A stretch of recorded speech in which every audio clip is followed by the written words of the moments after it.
Welcome back to Timeless Mindset. In this episode, we are joined by Jeffrey Morgan.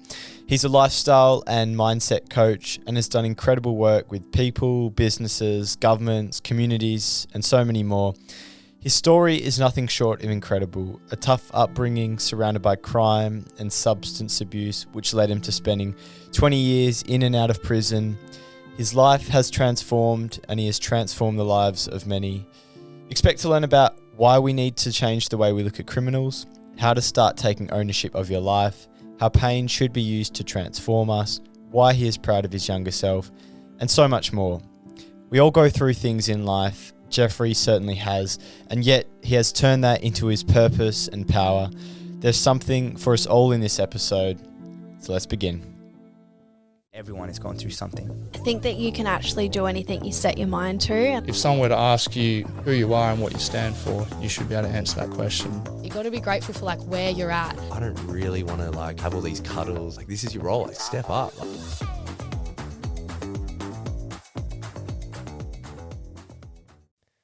Jeffrey Morgan, welcome to the podcast. Thanks for having me. So I'm sure you do a lot of these and you introduce yourself a lot. How do you often describe yourself, and how do you usually introduce yourself? These days it's leadership consultant. We travel around the world doing a lot around business, your mindset, high performance habits, the AFL, NRL, we were just talking about that, clubs like that as an example, Defence Force, corporates, went into schools, health services. So for us it's that leadership consultancy sort of tag these days. But in saying that, I'm a qualified nutritionist. We do a lot around national framework on health services as well, so mental health services, domestic violence, suicide prevention, jack of all trades. I got a little term, life changer, I think. It's just about trying to point you in the right direction and take you from unconscious to conscious. So that's my biggest little title for myself, I suppose.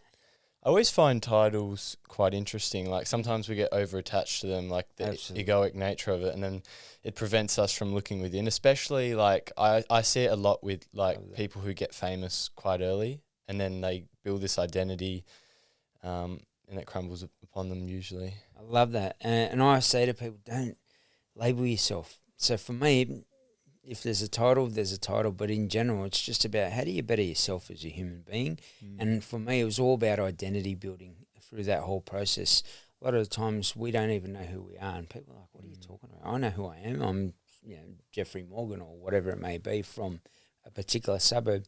But who are you internally, and what are you doing in the pillars of life to be everything that you want to be within this life? And it could be strong, it could be resilient, it could be whatever term and definition you come up with.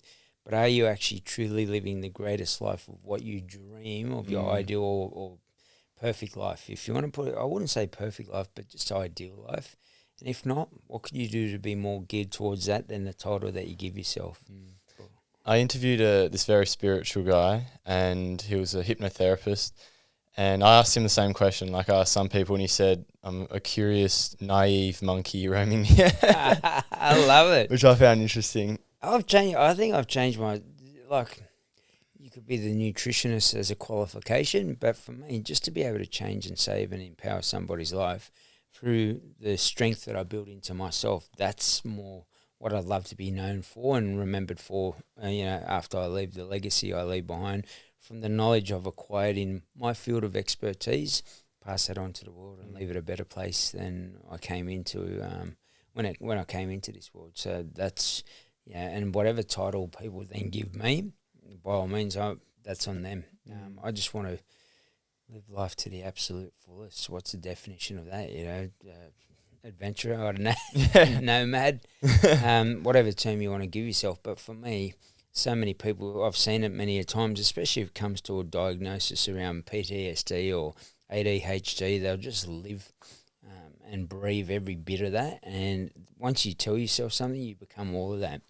So the same principle, if you flip that and you turn it into a positive, you can say to yourself, here's who I want to be and here's what I want to get out of life. And then you start to build that into yourself the same way you build in ADHD or PTSD. And I'm not saying that they don't exist. I'm just saying there are successful people in this world that have been through both. So, and many others. So just learn to find a solution rather than focus on what you deem that problem. I read somewhere where you spoke about, I define myself by who I want to be, whereas I think most of us are defined by the past, the stories, these labels. Talk to us about your childhood and I guess how easily, I guess, you fell into that spiral because of the things that happened to you, and I guess the whole journey of evolution from there. A lot of it's the same, the term happening to me, then I'll go out into the world and say, you don't know my past, you don't know what happened to me. And I can sit in that, but if we meet each other and, we're two totally different people and we're meeting for the first time, and that's your date on the other side, and you say, hey, my name's Jeffrey Moore, I'm going to bring you sadness, destruction, toxicity, anger, resentment. Would you date me? No one's going to date that person, so why do we do it to ourselves? We've got to ask ourselves that. That to me happened for me. So I look back now, and reflection's easy to go back and say, all right, what would I have done better at that point in time? But that's what we do in general. We go back and make sure that people don't sit in their past. A lot of people are prisoners of their own bedroom or house because of what's happened to them rather than for them. Every lesson was a blessing from your past. It taught you something to learn, grow, and prosper into a better individual. And for me, I'll go back and say my parents were destructive to one another at one point in time, asking me at 10 years of age, who do you want to live with? That tells a lot about where my parents were. If they couldn't even make that decision themselves and have an effective communication conversation, yet, I was angry for a lot of years. I didn't understand that as I sort of was passed around between babysitters, dysfunction in life, numerous schools, instability, physical abuse, jumping out the window at 12 years of age, going out being homeless from about 12 to 14, 15-ish. And when I say homeless, I made a lot of money, and I don't know how, but we stayed in some hotels way back then. It was a lot different. These days you need a lot of ID. Back then you could get someone that was old enough to get us the hotel, give them some money, and then basically jump in the room for the night. That led to a life of crime. And when I say a life of crime, it started out just going into a canteen to get some food, me and my brother. And we had no intentions. Even when we were eating the chips, we didn't think we were stealing the chips. We were just hungry 12-year-old kids on the streets. By the time that finished, I was 37. I became a bank robber, armor guards, some serious crimes in amongst that. And, to me, it just shows that if we seek to understand and not label criminal, scum, whatever society determined who I was as a young kid, especially stealing Porsches, Ferraris, and thinking it was totally normal. We grew up where I was in proximity of people that were doing that, and that was just, as I said, what we learned. And as I got to about 16, I started to shift and change that, because I was like, these labels that our people, I was Aboriginal, I'm a proud Aboriginal man, I'd have these people labelling our people, and I'd say, well, what, are we living up to that? And Australia's, one of Australia's most notorious street, Early Street, is where I grew up. What could I do different so that we were perceived different? And what would that do for me? And that's how I started to perceive things, rather than say the label of, black people all drunks or whatever it was back then.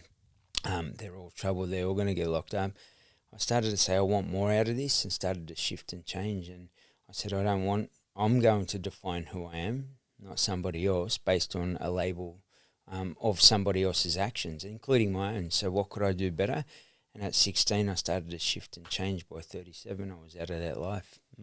Was there a turning point, or is it like a series of things that kept repeating itself, and then finally you had the awareness to see it? I always say it was the sum of all things, but I had a crew that were tight for 20 years, and we'd always do anything and everything to get one another off, support each other. In that world, not many people stick together as a crew, so we had a very strong, staunch crew in that term back in that day.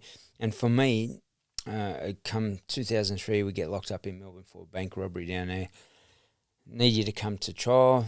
Two of those said that they'd have to ask their solicitor, and they didn't want to mess themselves up because they'd already pled guilty, and therefore they might get a longer sentence if they came and sort of lied for me in court and got caught out. And I was like, you know what, don't worry about it, it's all good. And they didn't end up coming to court for me, and it sort of just broke the change. But the sum of all efforts had come to that point. I used to do education in there just to make sure I got parole when I was due so I could get back out on the streets and make money, to be straight out and honest. But what it did over time, it educated me. And as I started to become educated in the system, I was like, you sort of want to get away from this, and here's your chance to get away from this. What could you do better? And someone would come in, from the corporate world, so I'd sit with them, talk about tax, talk about life, talk about values, talk about just things I never had within our space, and I just started to learn as much as I could. And at one point in time, that happened. I come back from court. I'm crying in the back of the truck. I literally break down, and I was known, tough, strong, staunch, but here I was by myself in the back of this truck, and I didn't even know why. I had tears rolling down my eyes. I just felt like, I don't know, something come over me and said, that's it, I'm done. And I started to educate myself even more so during that 7-year sentence. I came home and never went back. 14 years now. So. What do you think ties people in back to crime? Is it the people? Is it all the attachments that you make that make it so difficult to change and see what's wrong? I think the habits of individuals growing up in an area, we think it's normal. Honestly, like, you think it's crazy, eh? I never really thought, I'm doing something bad. Even when I was doing robbing banks as an example, I never thought I was doing anything bad. I just thought I was making my money just like everybody else does. Was it like really like that? It was like you genuinely, just like my occupation. I was like, whatever, not doing anything bad, and this is how I make money. But it was because that's all I knew, and that's all I told myself I wanted to know. So I call it the ceiling of your knowledge. And the ceiling of my knowledge how to make money was here. I was so fearful of getting a tax file number and didn't know how to do it, and thought they'd say, you got a criminal record, you can't even get that. Because people in the system tried to get jobs so they'd get knocked back. So we had this real fear of the system. They're going to judge us, we're not going to get anything. So how do I get my tax file number? I don't think you can, criminal record. I think you can. And then I started to talk to people, and they said, of course you can. It doesn't matter whether you've been arrested before. It's a matter of whether you pay your taxes.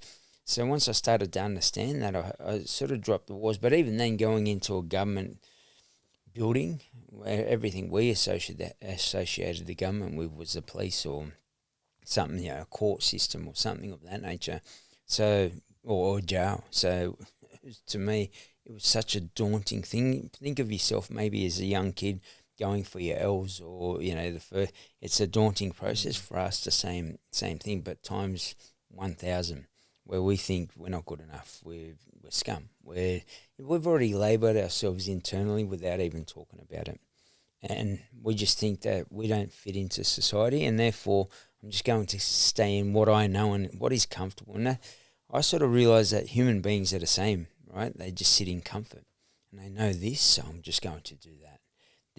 I'll sit right here, and I'm like, you could get more out of yourself, whether you wanted to become an athlete, we were talking about that with yourself, or somebody else wanting to start a business. And it's just being able to understand somebody and where they're at with their cap or ceiling of knowledge around playing football, or how hard you need to train in that space. Business, what type of business do you want to get into, and how do you start a business? What do you need to do within that space? And once you do that, you build confidence, because now you got the education from the system, but I didn't have the wisdom because I weren't applying it, and I was too fearful. Once I crossed over, the threshold became too much. I needed a break from the boys. I seen my kids, they were getting older. Technology was catching up with us too.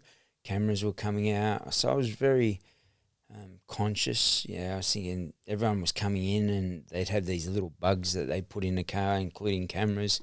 They put inside the camera in the actual clock of the car or something of that nature, air vent, and you wouldn't even know. So a lot of boys got filmed like that, and I was thinking, is this what you really want? Next sentence will be, last one was 10, 5 before that, what's the next one, 20? Do you really want to do 20 years? And I just started to shift and change and said, there's more to life than this, surely. Yeah. Lots to explore that. But something I've always thought about, especially when I think about bank robbing, is how much easier it would have been like 100 years ago. Nothing. Right up on your horse. I think, like, even when I started, like, back in the 80s, it was just totally different. They'd have I I don't even know if they had cameras back then. They might have had some sort of camera, but it'd be black and white or something of that nature. And over time, over the years, it became, you had the screens that popped up. A lot of people we knew got killed in those screens because if you jumped across slow enough, same thing, every time we went in, I risked my life to do that because I'm jumping across the counter and someone presses that button and it goes up, not even a second, and you're stuck in between it. And it's just like a crocodile. Bang, you're stuck in that. And there was many photos of people that had died, obviously with themselves stuck in that. So it's a crazy world. And you look at it now, they don't exist. Banks, there's lucky to be banks around these days. And even in that process, they got the machines that are totally different. And the back, I wouldn't even know if the back's the same, and nor do I care. If you're happy to explore, I'm curious to like the process of deciding to actually rob a bank and what that actually looks like. Because for someone naive like myself, having grown up, in a very fortunate situation, especially when I look at one like yours, it feels so foreign and naive. So it's very interesting. It's for us, we'd sit around and say, let's go make some money, and that's literally how it would go down. Especially as a younger kid, and then there were ram raids when we were younger, so we'd go out at like 1 o'clock, 2 o'clock, 3 o'clock in the morning. No one would be awake, the streets would be empty, we'd take out Porsches, Ferraris, whatever it may be, and we'd go pull up at a store as an example, smash you had a stolen Porsche or something, okay. Go into a duty-free jeweler stores, they'd have all the jewellery in the windows back in the day. A long time ago. These days, a lot of it's a lot thicker glass. They take everything out of the window these days. But it's just like even bank robberies. At one stage, Redfern was the hub where bank robbers met. So we'd just walk down, and like you'd probably go down the park to meet your mates for a kick or a footy. We'd go down and meet our mates, to see what bank. Do you know any good banks? Yep, sweet. And that was it. Do you have a car? Who's got a car? Yep, sweet. Let's go. And off we went. That's how simple and crazy it was. And as I said, we just didn't even think we were doing anything bad. We'd just go out, as long as we got money and came back to there. Our minds were probably so dumbed down, to be straight out and honest with you, like we just didn't have the education or the skills to emotionally attach to what we were actually doing to other people. Because I look back on it now, and no doubt we did a lot of damage and trauma to people inside those banks. But when you're a young kid and you're 12 years of age and you're in survival mode, you're just thinking about making money. And you don't think about who's on the other side of it. You just think, oh, good, I've got some money for the hotel tonight and for my food and for my bed. And that's about it. Like, that's the level of thinking. Whereas obviously, yourself at 12 years of age, you're in some form of school and you're learning, and we went, look, our thing was every day was just the same process, make sure we get money. And you sort of almost become like Pac-Man, just chasing those pellets, right? And that's about the gist of the level of your thinking that you have to go beyond. You don't have a girlfriend because you're on the streets. You don't have a normal routine. It's all over the place. And as long as at the end of the night you had a bed and some money in your pocket to buy food, that was the goal. That was we were living large. That was, as beautiful as this house is, that was our beautiful house. That was our beautiful way of life. And I think it was, it's probably the first time I really thought about it. We're just so dumbed down. We had no goals, no ambitions, didn't have to be at school the next day. And I just think it was just, there was no thought process in it. So when your mind's in that sort of fear state, are you not really, like you said, thinking about the future, and it's sort of just... Absolutely. Does that, sort of, looking back now, does that sort of corrupt you of any your childhood innocence and all of that ability just to roam and have that freedom like I sort of did? Absolutely. There was times we played football, a lot, in the area, we played football. We loved that. Going to South Sydney's home ground, which is in the NRL, and we'd play football in the Oval when they didn't play there on a Saturday or Sunday. In the day, there was a hole in the fence. We'd all climb in and play. But that was like, same thing.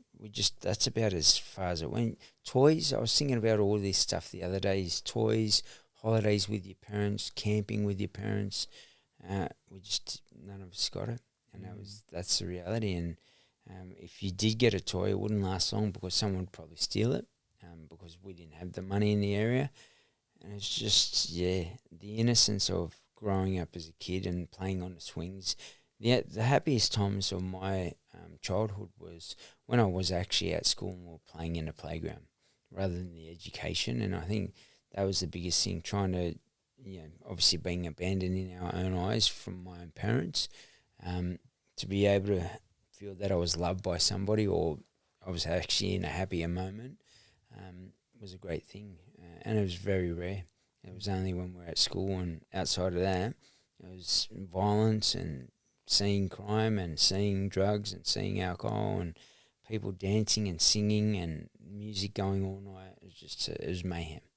And if we seek to understand that conversation, how can we get involved in the conversation rather than judge somebody?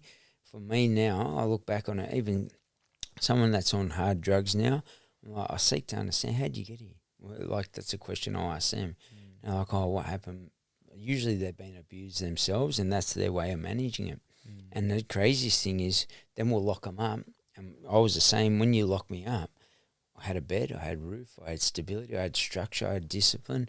And I was actually like, oh, this is teaching me things. Even though I was locked up in a boys' home or in a jail, there was so much routine. And I said, how can I start to build this routine into my own life when I do get out? And what's it look like for yourself? And I'd have to talk to people because, you grab a football and all right, kick it here. Now run with it and kick it straight to me at full pace. The ball's going to go over there more than likely. And people just got to understand, if we seek to understand and say, here's how you drop the ball, here's how you kick the ball. Now when you're running, here's how you get your arm out. Whatever it is that we teach someone, we can help the world be a better place, and rather than sit in judgment. Otherwise, we're always going to isolate one part of the community, and one part of that community, most of them have been abused, been through houses where they didn't get the role modelling. We could give that role modelling to those people and help them make better choices. I guarantee 95% of jails that I was in, most of them men would choose not to be there and wish they had a different upbringing. And I've the amount of people that cried to me when I was in custody about their upbringing, and and you'd put on the brave face, oh, don't worry about it, it is what it is, brother, and those sorts of conversations. But dig deep enough, and most of those men have been abused or in homes that just lacked any form of role modelling. And that's just to me, that's a sad thing. Any child should have that opportunity to go through the process of feeling what playing with a toy is like, or playing with another kid, toys, or playing in a local sporting comp. We didn't get that opportunity because we didn't have enough money. I'd go and watch people, and if it was at our local oval, and I wish I could go out and run out on the field. And I represented our country at so many different sports, yet when I was a young kid, I didn't get the opportunity other kids did. And when I did, finally my father got enough money for me to play. I was able to then take it to another level. And I think that's just, we've got to just understand people rather than sort of just say, well, they're by themselves. Maybe it's just one conversation, one word, one thing that we show somebody that helps them make a better choice. And guess what? It might even save somebody's life in that process, because if that person makes a better choice, they're less likely to make a bad choice. And if a bad choice means it takes somebody's life, there's so many people now think, all right, this person isn't, the papers would say they're a bad person, but then you sit there with them and they've been abused all their life, sexually, physically, emotionally. And I'm thinking they never ever got that as a kid, the support to actually deal with it. And how they dealt with it was drugs. And then one day someone caught them. And I'm not saying it's right. I'm not saying I condone it. But for me, it's just sad that person has gone down a drug path. They're breaking in a house, someone comes home, they get in a tussle, and one thing leads to another, and now the person's serving 20 years.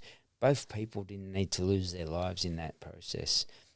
If we sought to understand and we help that individual, that other person would still be there. That's how deep that conversation is. And we always see the monster of Fremantle or the monster of Perth, you got to understand sometimes we could have had conversations with these people, and I guarantee, because I was on the inside seeing that out, we would have saved a lot of people's lives, and that's the truest conversation the public could ever take away. And what would you do to have that conversation?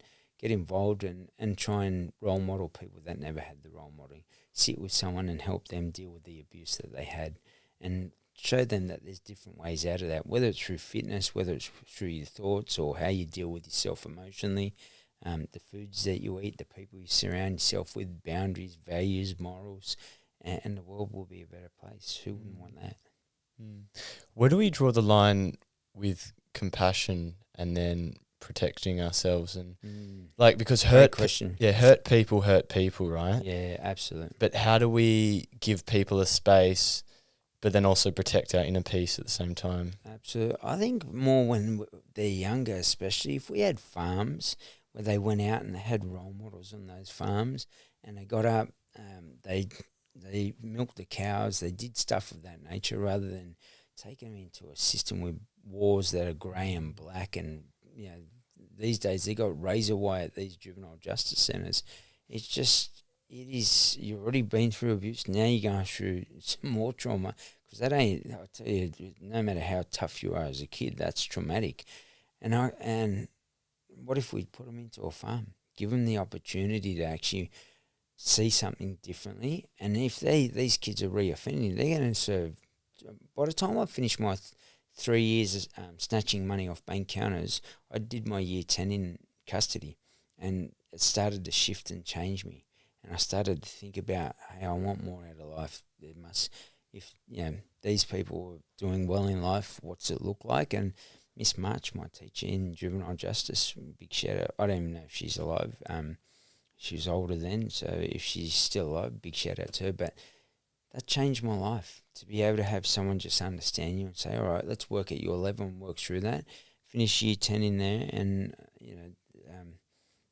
and same thing. It was a setting of. It was a farm. It was literally like a farm. We were able to play outside sport, stuff of that nature. We go out and do outside things. If you give kids that those lessons or education around how to be normal, I know that sounds crazy, then you're going to get normal. But what we're doing is locking up that kid who needs the compassion, and then in this, you're around other people, they're all swearing in there. There's no role modelling, so it's all F this, F that, and all of the above. We grab that kid and we start to teach them, hey, that's not acceptable. Let's talk better and get some role models that have been there and done that actually want to see them better in society, like myself, and you'll get a better outcome. I think the common thing is we're so quick to punish the symptoms, trying to manage the symptoms, instead of trying to seek to understand the root cause of a lot of these people's issues. It's like anything, right? If you don't understand the root cause of it, I can give you medication and it's going to numb you, but the root cause of what drives you back to that thought, whether it was your partner cheating, someone you lost in your life, an experience that caused you some form of trauma, war or whatever it may be, you're always going to go back to that thought. And unless you deal with that and say, all right, let's sit down with yourself and go through that. And in a safe environment, we always say, oh, let's make this environment safe so everyone can have a conversation when we're in a workplace or something, or sporting team, any environment. But then when we get to these kids, we like stuff them, and that compassion somewhere in amongst that, if we can just merge it, give some people opportunities, and there'll be kids that run away from those homes, I guarantee, because that's just their natural instinct. But after a while, you start to get a lot of those workers became, and these tough criminal kids, they became friends with the workers. I seen them from all areas, bad areas. Back in Sydney, maybe Mirrabooka, Girraween around here, I think, has a bit of a reputation. But you get these kids and you put them in the right spaces around the right people, and we start to soften, because we've always had to be hard. What'd you say? Let's fight. Yeah, and that's your first, that's the first response, where someone would say something and you'd be like, stop mucking around. And as a school kid, and he would go out and kick the football for us, you'd say that, and I'd be like, you want to fight? Let's go out the back here. And I'd be really serious and really offended by it because my emotional intelligence was what? At 0. And yours is from the education, your parents, grandparents, or those within your circle is totally different. And that, imagine just being able to pass that on and merge and lift somebody else up in society. I just think it'd be a great thing. And that compassion, I still do believe that some people need it, as you said. Some are just way out there, and you'll know that as well within there. And I just, you think far out when that person gets out, they're going to do some serious damage to somebody. And I know the system, even in that sense, when we go into the system, it's something a lot of people won't know. 6 people might get into computers, and that course will run for 3 months or 6 months or something like that. Business studies, same thing. You might get 6, 10. I don't think I ever did a course where there was 10 in it. So the public has to understand that not many people get a chance to rehabilitate in there. It's just killing time until they get back out again. And if you go in one way, you go into education, you sat in class and you literally turned your ears off, you shut your eyes, and then you come out of class, you say, what did you learn? You're like, nothing. I couldn't. It's the same principle. We're just sending people in, and all we're doing is, to 5 years, we'll hold them up, but we're not going to teach them anything. And recent now, we've got domestic violence where they send them in, they don't have to do a course, so the public know, which is pretty crazy. And guess how they're going to come out? The same way. So I've done this thing, draw a line in the sand, let's have a conversation, and I'm not going to judge you. It's not right what you did, and we should protect women. Same thing, the compassion of and protect people at the same time. Where, look, let's have a conversation. How can we build you better? What got you to make this choice, and why do you feel you need to make that choice and then start to build that human better?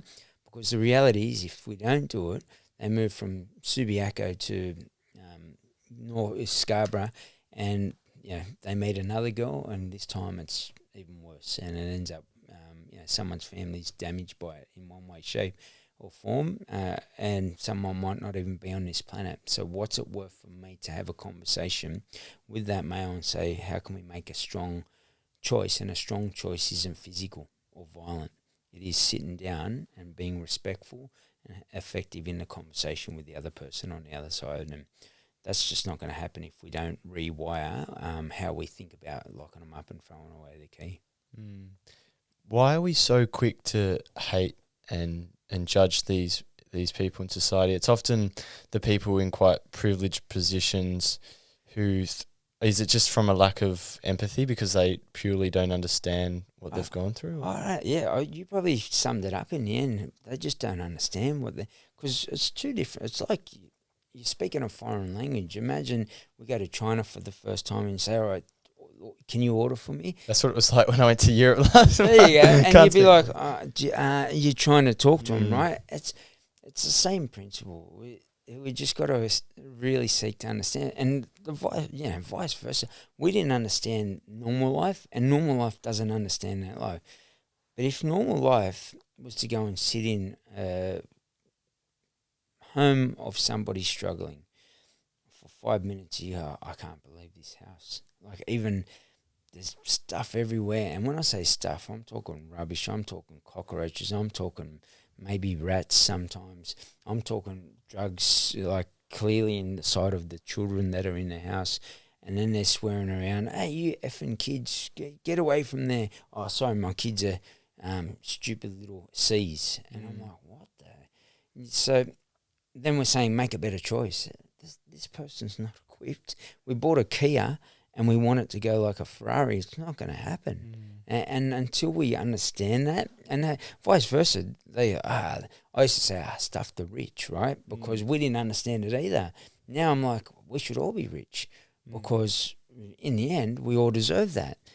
But how do we get people to cross that line? And then for those that have had and done well or lived a great life, they don't understand why you're making those choices because they didn't grow up that way. So it's just foreign to themselves. And now we're in China and we're saying, konnichiwa. And you're like, no, that's not even Chinese. What are you talking about? And we're laughing, right? Because in between, we've just lost each other. And we've just got to seek to understand one another. Put yourself in that environment. Go out there. I'd love to see corporates go out to communities that they are trying to sponsor and make a change to, and sit with the kids.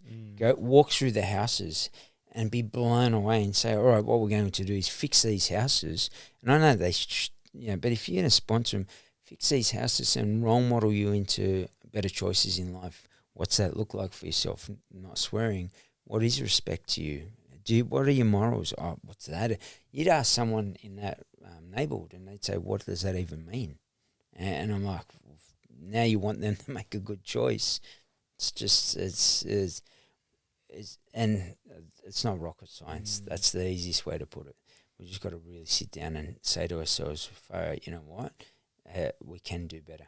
And all of us, from here to here and in between, and let's leave the world a better place by seeking to understand from one another. That's it. Rather than judging one another, which and it rolls off into everything else, whether it's social media or the clothes you choose to, or the life you choose. Everyone's got an opinion these days, rather than actually saying, hey, as long as it doesn't impact somebody else, you want to wear a black shirt, I want to wear a white shirt, well, everyone's happy. As long as we don't impact or affect other people, whether it's racism, someone chooses a religion or a choice of life, that's their choice. As long as it doesn't, you don't bring it into my space and say, you need to be like me, then I don't have a problem with it. And it doesn't impact me or anybody else within the community. Obviously, the US politics has been going on around, and Huge. I feel like everyone is so attached to everything external to themselves. Like, It's crazy. their whole mood, their whole future is dictated by something most of the time outside of their country. Why is there such an inability to go within and live in fear because of something happening so foreign from them? You probably answered that question too. How many people go within? So that's how I changed myself. I built my identity. So what we do is we focus on the externals rather than the internal of what you want from life. And what we do then is I go for the West Coast Eagles. I go for the San Francisco 49ers. I go for Trump. And people get into a position, even if that person or environment or community or team or whatever it may be is doing the wrong thing, they'll defend it to the cows come out. That dissonance within themselves, they're like, oh, mate, my team's the best or my country's the best. Don't worry about the fact that what is wrong will always be wrong. What is right will always be right. That's it. How do you open them up? How do you, because it's talking to a lot of people, it's like They talking lack to a brick wall. identity. Yeah. Yeah, because they lack identity for themselves, they then seek the identity. I'm a Trump supporter. I'm a West Coast supporter. So their social identity. Yeah, I go for that part of the war. I go for, and that's it. Like now they've labelled themselves like you've spoken about, and no matter how bad that might be, you could present evidence and that dissonance once again, the different parts of dissonance, they just go and say, I don't care what you say. Trump's the best or whatever it is that they're supporting, they will not hear clear evidence. And that's happened to me numerous times where even as a qualified nutritionist, national framework with Ministry of Health, the New South Wales Health, WA Health or whatever it may be, I'd still have people during the lockdown, even though I was presenting data and saying, oh, this data just doesn't seem to match up.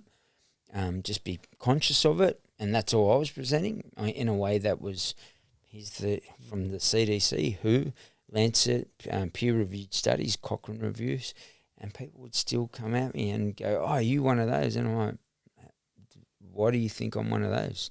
Because I present you proper data from these people are actually the ones running the narrative. So, and I mean that nicely. Like, I just want to see what is right will always be right and what's wrong is wrong. And if there's factual data, you present it, whether it's around foods, life, business, relationships. You hit your partner, it's wrong. Period. How can we build you better? But unfortunately, people just take a side because they're empty inside. And you answered that at the start. When you're empty, now I need you to fix me, or now I need you to validate me, or this team, or Trump, or whoever it may be, to make me feel that I matter.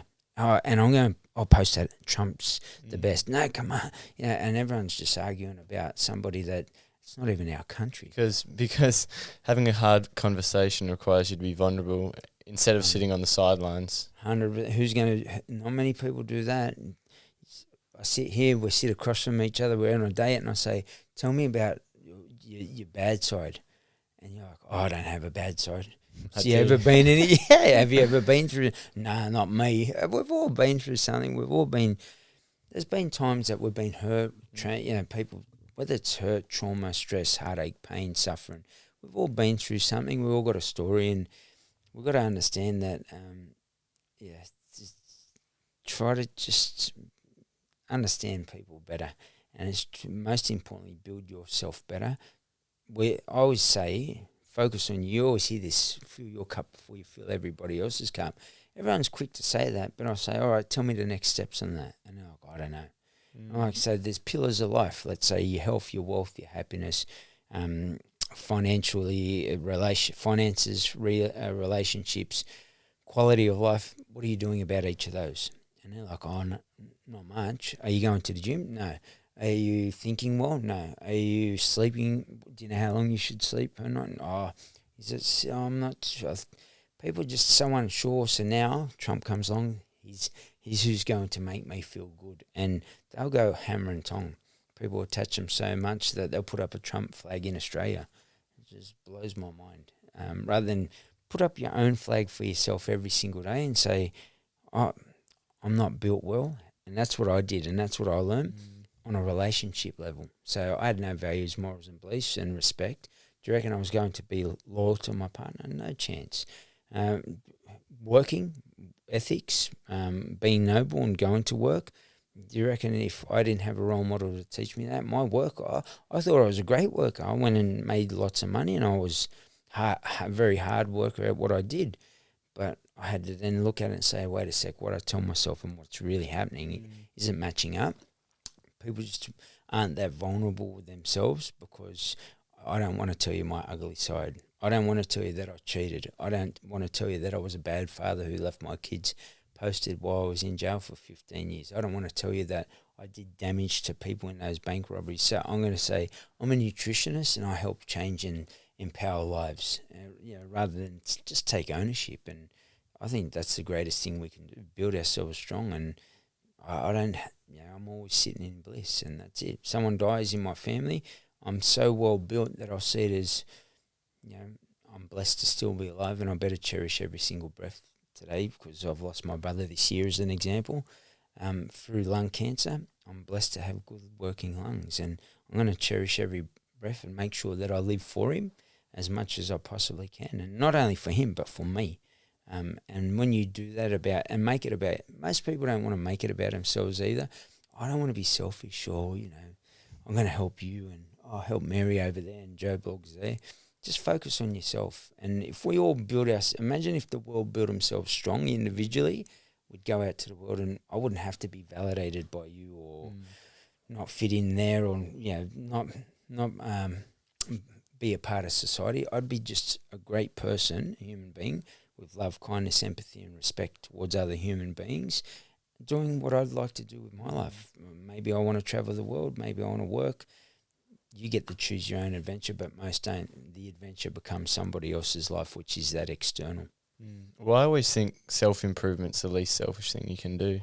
It's the greatest form of self-love you could ever give yourself. But people don't want to do it because now I feel selfish, or I should give that time to, Mary's struggling a bit, I'll fix her because I'm better. Just keep leading by example for yourself, and organically Mary will see that it is possible. And if he can, I can. If she can, I can. Does that make sense? And people really equip themselves to, I got to fix the world. You can't save every single person in this world. Even if you tried to save every homeless person today, you're not going to do it for the rest of your life. You'll have an impact on some percentage of the homeless people in WA, not Australia. So you got to realise, if I just build myself better and I sat down with one of those homeless people and had that conversation, maybe I could shift and impact them. And I had that little analogy for myself. I used to sit and talk to them. Now I say, if I could get you off the streets, would you be interested? So what would that look like? I went and spoke to major companies. Would you take on labourers? And short on labourers? Do you need more? Yeah, I do. Would you take homeless people? Yeah, we would. I got an idea. Here it is. Capsule Hotel was almost like a coffin, realistically. Space sort of shuttle beds, but it was kitchen, shower, $20 a night. They'd put them up for 4 weeks. If they performed over 4 weeks, they'd pay their house package. And now they got them off the streets. And now you got a contributing member to society rather than saying, oh, bloody spoke, bludgeon for money. I've sat with some of those people and, I'll give you an example. One of those blokes, he was with his wife. He came from a tougher background. They bought a house together, but it was in her name because she had the financial stability behind her, so she was able to get the finance. She dies, the kid dies not long after, and he's just like, a wreck, goes out on the streets because the family sort of say, no, we're not giving you any of the money. And that human being, I sat with him for 5 seconds, realistically, got him off the streets and got him into a house. How long did it take? And if it took me literally putting those plans together in my head, talking to some people here, there and everywhere, whether you're in a car, hey, can you connect me with someone from a major building site? How much are the hotels? And then go through that process. It's not hard. And imagine the whole world was doing that. We'd clean up the world in a short period of time. How does that make you feel to help people like that? How does it feel? I think to give back, I did I took a lot, and no doubt took a lot of people's innocence on that journey. And same principle. They're just going into bank one day, and next thing I'm standing next to them with a balaclava on, and the trauma from that. If I can do as much as I can before I leave this planet, to me that's just my way of giving back. And not just them, man. There's corporates that we sit with, and whether they're being abused in the workplace, they're not happy in their relationships, to be able to give back to them and say, value yourself, because I didn't, and this is what happened to me. And my advice to you is to definitely value what's it look like for yourself. And some of those will step away from marriages, some will step away from the business because they realise they're being treated with disrespect. And if disrespect's treated in one space, you're not obviously valuing or respecting yourself. Step away from there. It's not your space. And even if you've been there for 10 years, disrespect, and have an effective communication conversation with respect in it. And if the person says, I'm committed to trying to change, cool, help them out. But if they say, no, I'm going to be who I always be, either put up with it or get out, well, my advice to anybody out there is grab yourself and remove yourself from the environment. You're worth more than that. How do we make people more self-aware to actually look in the mirror? Because it's so easy. I find myself, doing it at times. It's really easy to judge other people, but having those hard conversations with yourself. Obviously, you've worked with a lot of people. Is there any things surprising that can help sort of open our mind up to looking in the mirror? I'd definitely say put yourself in the environment. Even if you go and volunteer for one day and go into feed the homeless, go in and sit in a person's home in a community, do it with a service because they'll be able to take you in. And I'd love for services to be able to do it. Obviously, there's some privacy behind all that, but if we were to sit in those spaces, we'd say, I can't believe I judge people like that, because we judge, and I understand it too. We judge because we just don't understand it. Why are they doing that? Why are they taking drugs? Well, if you've been sexually abused 5 times by 5 different men, I'm sure that you might have to deal with something in one way, shape or form. And whether you're eating bad food because you're trying to make yourself feel better, or sleeping around because you want to feel better even though you've been abused by 5 different men, or taking drugs or drinking alcohol, if we understand what that would feel like, it's hard to understand, right? So to me, once we do sit down with these people, put ourselves in these environments, you'll never have the same conversations again. People that go to war, they come back and they're forever grateful for life. As much as they have the PTSD, they're like, you know what, the noise, the crack of that gun. Those conversations I've heard on those types of podcasts, they're like, man, I'm just grateful to be alive. I've got the freedom of not hearing gunshots or sitting here and maybe a bomb's going to drop on this house as an example. I'm blessed. And sometimes until we put ourselves in the environment, we just always judge it from what we perceive it as. Why are they making that choice? And it could be anything. It doesn't have to be crime. It could be someone, I could sit there and say to the Australian public, why they all get drunk on a Friday night and Saturday night after work. Australia's a drunk culture. But I wouldn't do that, because some people, that's their way of letting their emotions out. If they had other ways to deal with their emotions on an emotional IQ level, I guarantee a lot of them probably wouldn't go to the pub. They might go and do something different. They might go and get a feed, do something the next day, go for a hike, and they still feel just as good. But most people think that it's a normal part of the culture. I want to fit in, and if I stick my head up and say, I'm going to hike, what are you, on a health kick, are you? And we're paying out on the person. It's just about, when you know who you are and what you want from this life, I don't have to worry about what someone says. And if someone wants to label somebody, judge somebody, that's on them. I'm just going to try and impact the world by showing people there are different ways we can do that, and give the people the step-by-step processes, not just say, make a better choice. Well, what's that look like? What's step one? And if you give step one to you apply step one, here's step two, and here's step three. And just stick with the person.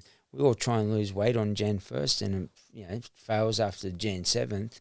Yet when someone's trying to change their life from the bottom up, and bottom up means trauma, stress, heartache, pain, crime, drugs, alcohol, toxic behaviours, whatever it is, stick with the person. They're not going to get it right the first time, but as soon as they go back, I knew they were going to go back to drugs. Well, they went 7 days. Let's try again, and let's try and get them to 8 days, or something beyond that. And let's seek to, as you said, get to the root cause of the problem, and not talk about the problem, talk about the solution and create it with them. The most common explanation I hear from young people who don't want to invest into themselves is, I don't have time. What does that mean to you? I'm like, show me your diary. So we do that obviously on a business level. We work with a lot of businesses, corporates, and the first thing I'm like, show me your diary.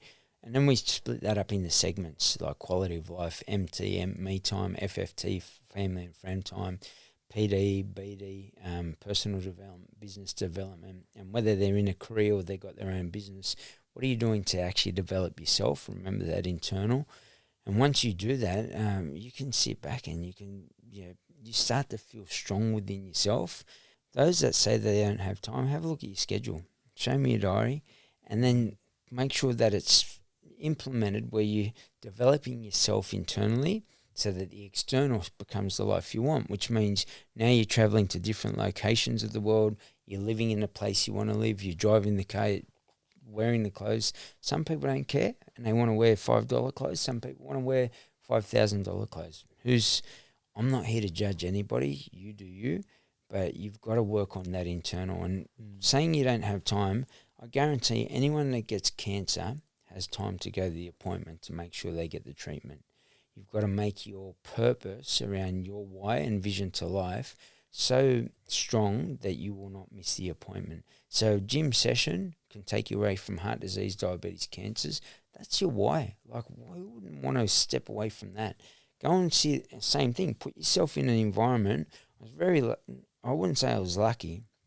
Mum had leukemia, sat at the front of the hospital. There was terminally ill patients.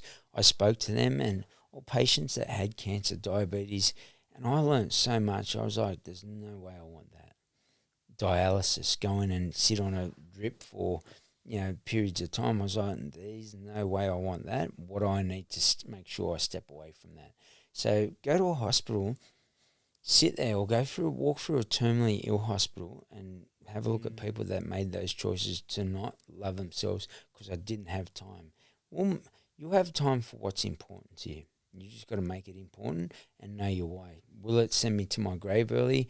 Will I be toxic and invite people into a space where I don't have boundaries and therefore they'll cheat on me, disrespect me? Anyone want that? Crazy, right? make time to learn what your boundaries are.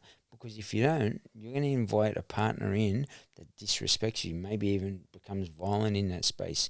When you build yourself well, people always say to me, how do you deal with people that are bad within your space? I identify that really quickly, and they're not in my space. That's it. Will they have an opportunity to have conversations with me? 1,000,000%. And I'll give them one thing. I'll even give them the opportunity to keep in contact. But I'll make sure that my time is edited so it's minimal time. Give them an opportunity. Hey, they took that one. Hey, I've started to do that. What would be your next tip? Here's the next one.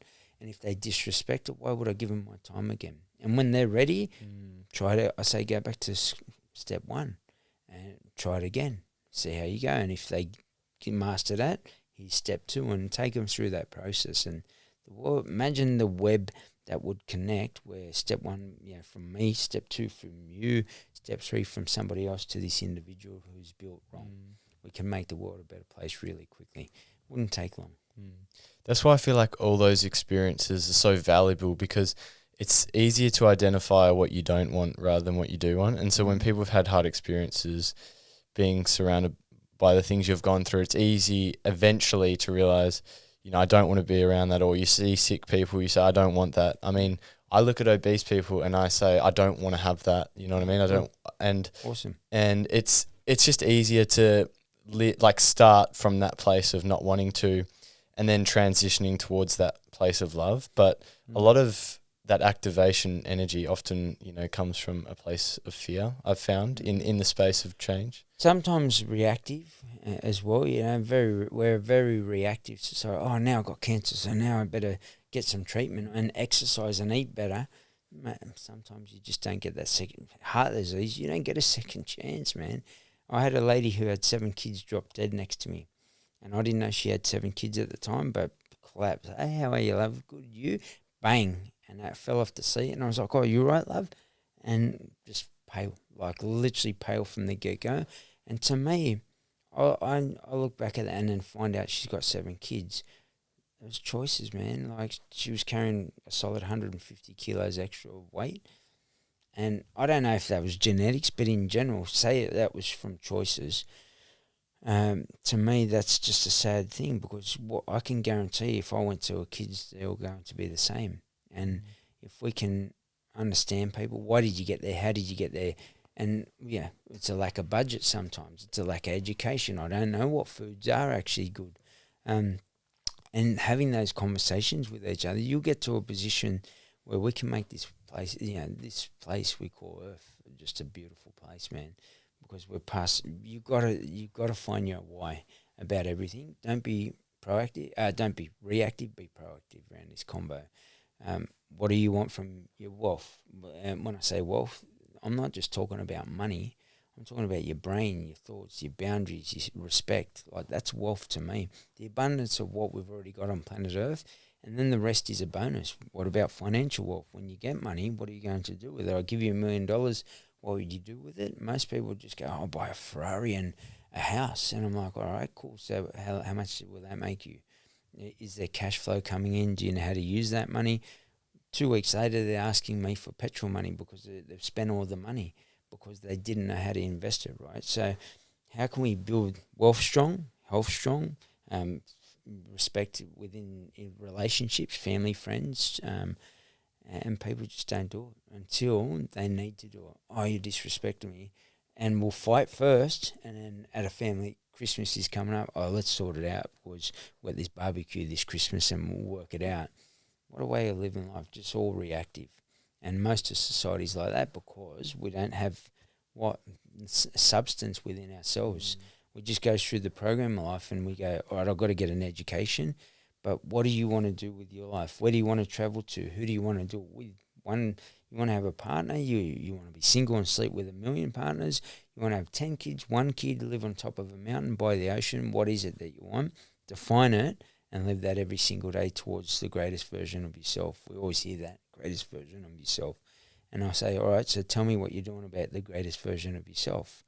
I obviously do it in a nicer way than that, but they're like, I go to the gym sometimes, and I'm like, all right, what else? And they're like, oh, that's it. I ask people in these corporate workshops, leadership workshops, what's your happiness look like? And I have people cry. And I'm like, what? Do you want to talk about it? And they're like, I don't even know these days. I just feel like I'm in this wheel of life and I've never really thought about it. It's the first time someone's ever asked me that question. And we have like multiple people. Say it's a crowd of 200, corporate crowd of 200, we'd have 10 people crying. And they just sitting there. And that's who's let themselves go. Imagine how the amount of people who email me after a conference and say, I wanted to say this, I wanted to say that, but I was too embarrassed, I was ashamed. That's because you're not built well. And if you're built well, I'll say everything and anything, and I'm vulnerable, and that's strength. I build it into myself. I know what I want. I know where I'm heading. I know what I'm going to write these chapters of my life and look back when I sit around this campfire. I'm going to have a discussion about what a great life I lived for me. And organically, people will feel that infectious energy without you even have to say one word. Just more so from your words, but without ever feeling the environments that you were in. They just feel the energy that came from those experiences of life. Be that person for yourself, not for anybody else. Yeah, I love that. All right, to finish up, come on an hour, just quickly, 3 cards each, and love that. Answer one of these questions. These are sort of like vulnerability cards. Yeah, love that. I've got, these are just, do you know, these are Esther Perel's. But I got some friends in the space who are making their own, so hopefully love that. Get a hold of them soon. What a great idea. Yeah. Wow. Okay, that's good. You got one? Yeah. I always find, I'm interested to your perspective, is it like, I don't know your thoughts on like intuition, but whenever you see these 3 questions, my experience has been there's always one that comes to you that says like that's the one to answer. All right, so we've got to pick one of those. Yeah, one of Love that. Probably, probably got one. Okay, you want me to go first? Or? Yeah, go for go. So I finally have some clarity about. So recently, I got back Monday night from Europe for the last 5 weeks. Come back not with much money, but with a lot of clarity around life. Beautiful. And I think I guess trying to summarize in a sentence, it's hard to sometimes put words to these like deep-seated realizations, but I think I would rather live with the doubt and the anxiety of that difficult evolution, that journey, than with regret. Like going out of your comfort zone consistently is something I find scary, but I had this feeling like I know there's so much more that can come with this life, and I'd rather live with the ups and the downs than with regret. And it's been something that's really started to help with some change. I love that because I had to do that to change my life and do a year's worth of hard work realistically, dug real deep on myself, had a lot of cries, had a lot of, and a lot of that was in jail, and then walk out in the morning chest puffed out like I was big tough man and project to the world. But in general, great journey, and I look forward to seeing you grow. And once you go overseas, you get a zest for more life, and there's more life out there. Is that hard for criminals to wear this mask of toughness all the time? Oh, absolutely, because we're putting on a facade, man. Everyone puts on a facade, whether you go in the corporate world and then you go, hey, what's happening? And you're a totally different person as soon as you come out of the suit. Man, the mask got heavy. And it got to a time where I just wanted to rip that balaclava off, man, and I just had enough. And it's a hard thing to continue. And I was so well known too. So you had to be the man, and Spanian described me as hood superstar. So imagine trying to live up to that. I was living up to that unconsciously, subconsciously, and that damaged me. In the end, 20 years, my kids damaged me, damaged many other people, and my kids were forever damaged. So crazy world, no doubt other people's kids were damaged from the trauma I inflicted on somebody. That was then passed on to their kids in the lounge room. And if I could do anything, I'd take all that back, man. It's, I'd rip that mask off a lot earlier and say just face the pain that's coming. Just get that tax file number, man. Learn. Let's ask this person about.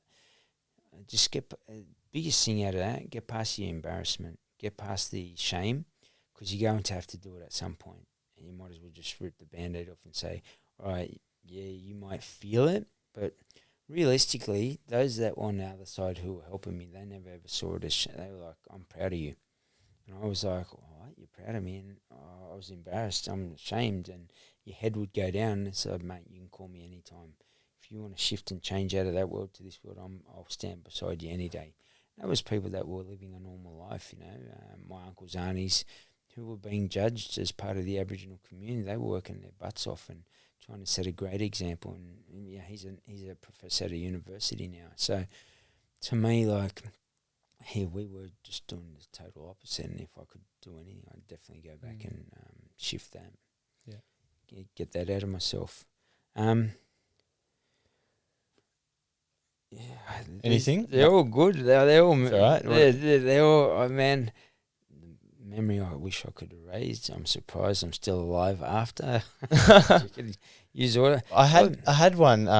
The one that said, "I wish I could erase this in memory," and it's similar to this conversation. I had a girl come on and speak about, you know, all the times she got told she wasn't good enough, and that. And now she's like in the top 10 CrossFit in the world. But and then she sort of, I'll erase those. But then I sort of, you know, proposed the question that, that's what made her. And it's like, absolutely, that next level understanding. That's what made me as a global leader now. Like, we travel the world with our leadership programs, and, you know, we've got our clients right up there with the best. And if I hadn't gone through what I've gone through, I wouldn't be who I am today. And would I still be in that same space? I'll never know. And that sort of leads me, if I could whisper something in the ear of the younger self, I would say, I'm proud of you. And people would say, what, you're proud of that kid? He was doing, you know, that kid was 12 years of age on the streets of Sydney. And I want anybody to think about a 12-year-old version of themselves. And, you know, I found a bed every night. I found money. I found food. And I know it wasn't the right way, but that kid had a crack. And, you know, if I just knew that was not the right way, I would have done the right way. Isn't it interesting how you look at the lens you look at that through, whether it's like the young, you know, the young criminal impacting other people, or the young boy lost in the big world, making ends meet himself, like other young people. Perspective, man. Yeah, it's interesting. You know, there was a kid that was, I think it was up in Darwin or NT, somewhere there, that 80 cars in 3 weeks or so, something like that. It was, you know, he's still in a whole heap of cars. He got bail, and then he got out and done the same. Of course he's going to do the same thing. That's what he's geared towards. Guess what? He gets validation by people. Oh, you're a good car thief. You can drive cars, do burnouts. That's the level. Remember the level of conversation. So seek to understand, get out there and help these young kids, because in the end they've been abused. And if you challenge yourself, anyone that wants to come with me into any community, I will take you, and you will just be blown away. It will gobsmack you, and you'll never walk like you. When you walk to Europe, you'll come back and you're never the same, right? Would you agree? For the first time, they'll be the same. They'll go, wow, I never understood it. And now you're saying, you know, you got to understand. I walk in a house and the music's pumping and they're drinking alcohol, they're drunk in the middle of the day, and kids are sitting there and shut up, you effing this, that, now. What do you reckon those kids are going? Do you reckon they're going to do a business MBA or something? People, we're just so disconnected. Oh, lock them up, throw away the keys. Of course they're not seeking validation. They're not loved by their parents, and they're not only that, probably been sexually abused as well. And now I'm on the streets and I'm in a crew of people that actually, they're my family. They love me. They care for me. That's a different beast. And when we understand, when I say different beast, if we understand that combo, we'll never ever judge kids again like that. And we'll actually step in and support that young kid stealing 80 cars, because I guarantee you, show him a different way, he'll want a different way of life. I promise you that. And yeah, you get them to fix up go-karts and drive around the track. They'll go to that go-kart track every day and they'll stay out of trouble and they'll just drive those go-karts. If you steal a car, you don't drive the go-karts, I guarantee they'll drive the go-karts every day. They'll come down, they'll fix it, they'll polish it, they'll do whatever, clean the track. I guarantee. It's just they don't know any Positive better. substitution as well. Absolutely. And it's just, what are they? Well, you like driving a car? Let's get you on a go-kart track. And while you're here, let's clean up, because this is respect. Let's do a respectful thing. Let's clean up. Let's go out to the community and clean up the rest of the community while we're at it. And that way you can get on the go-karts. Yeah, I'll do that with you. No worries. They do it in a heartbeat, but they just don't know any better. And I'm not justifying it. I'm not saying it's okay. I'm just saying there's a better way. And if we all can contribute to that better way. Be curious, not judgmental. Love that. Jeffrey Morgan, thanks for coming on. Appreciate your time. Mate, it's been a pleasure. Thanks for having me. Thank you, and thanks for listening, guys.